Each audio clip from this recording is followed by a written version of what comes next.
பரிசுத்த வஸ்திரங்களை யார் யாருக்கு உண்டு பண்ண வேண்டும்? ஆரோனுக்கும் அவன் குமாரருக்கும். ஏப்போத்தை எவைகளினால் செய்ய வேண்டும்? ஏப்போத்தை பொன்னினாலும் இளநீல நூலாலும் இரத்தாம்பர நூலாலும் சிவப்பு நூலாலும் திரித்த மெல்லிய பஞ்சு நூலாலும் செய்ய வேண்டும். இஸ்ரவேல் கோத்திரங்களின் பெயர்கள் எந்த கல்லில் எழுதப்பட வேண்டும்? கோமேதக கற்கள். நியாயவிதி மார்ப்பதக்கத்தின் அளவு என்ன? அது சதுரமும் இரட்டையும் 1 சாண் நீளமும் 1 சாண் அகலமுமாய் இருக்க வேண்டும். ஏப்போத்தின் கீழங்கி எதனால் உண்டாக்கப்பட வேண்டும்? இளநீல நூலால்.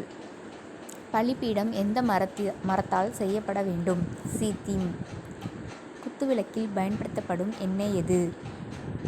இடித்து பிழிந்த தெளிவான ஒலிவ எண்ணெய். நீங்கள் விசுவாசமுள்ளவர்களாய் ஜெபத்திலே எவைகளை கேட்பீர்களோ அவைகளையெல்லாம் பெறுவீர்கள். பாலகருடைய வாயினாலும் துதி உண்டாகும்படி செய்வீர்.